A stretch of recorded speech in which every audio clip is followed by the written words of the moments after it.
हूँ वो एक नाइंसाफी की है, क्योंकि 2014 में जब जिसको टिकट दी यहाँ से उस पर भ्रष्टाचार का आरोप लगा करके उसकी टिकट काटने का काम किया था। इवन इतना ही नहीं, खुद पूर्व मुख्यमंत्री जी उस समय के विधायक से कहते थे, भाई कौन तेरा बेटा राजकुमार जो भ्रष्टाचार करता है।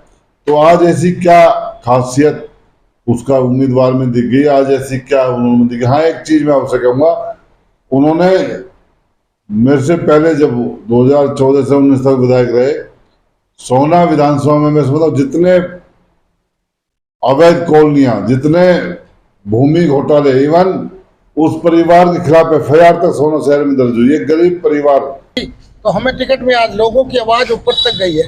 देखो जी, कुछ लोग जो गंभीर, खुद ही गंभीर होते हैं।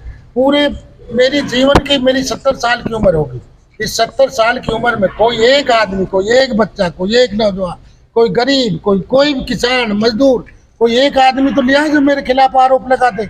ये जो बेमतलब की बात है ना, तो मैं इनमें विश्वास करता हूँ ना मैं ये बात करता हूँ। कोई लगा रहा है तो वो उसकी अपनी सोच है। वो मैंने सुना है, वैसे मैं सुनता नहीं हूँ ऐसी बातों को।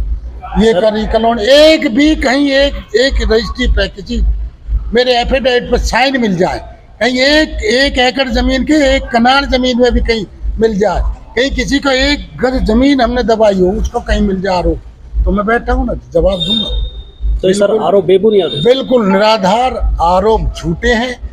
और जो भी कोई कह रहा है उसके अपने दिमाग की सनक है, और दिमाग की सनक किसी के पूरी नहीं होती है, वो तो ऊपर वाला ही करता है। सोहना विधानसभा में भाजपा नेताओं की आपसी कलह आने वाले समय में बीजेपी के लिए घातक साबित होगी। अगर इस समय आला कमान ने इस मामले को संज्ञान में नहीं लिया तो सोहना विधानसभा में बीजेपी के लिए जीत पाना बड़ा मुश्किल काम होगा। टिकट के बंटवारे के बाद बीजेपी के पूर्व विधायक व खेल मंत्री बीजेपी के प्रत्याशी ने तेजपाल तंवर आमने सामने आ गए हैं। वहीं एक तरफ खेल मंत्री अपने ही पार्टी के प्रत्याशी पर भूमाफिया व जमीन हड़पने जैसे गंभीर आरोप लगा रहे हैं, वहीं दूसरी तरफ बीजेपी के प्रत्याशी तेजपाल तंवर ने इन आरोपों को पूरी तरह से बेबुनियाद बताया है।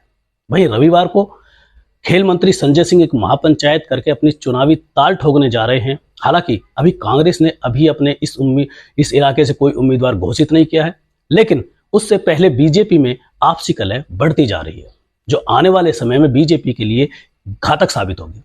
जिस तरह खेल मंत्री ने चुनाव लड़ने का ऐलान किया है, उससे साफ है कि आने वाले समय में बीजेपी के कार्यकर्ताओं में बिखराव आएगा, जो बीजेपी के लिए घातक होगा। अब देखने वाली बात यह है कि बीजेपी का आला कमान दोनों नेताओं के इस विरोध को किस तरह शांत करता है। लेकिन यह बात जरूर है कि इस समय बीजेपी के लिए सोहना विधानसभा की सीट पर जीतने की राह आसान नहीं है। नजर हरियाणा तक के लिए संजय राघव की रिपोर्ट।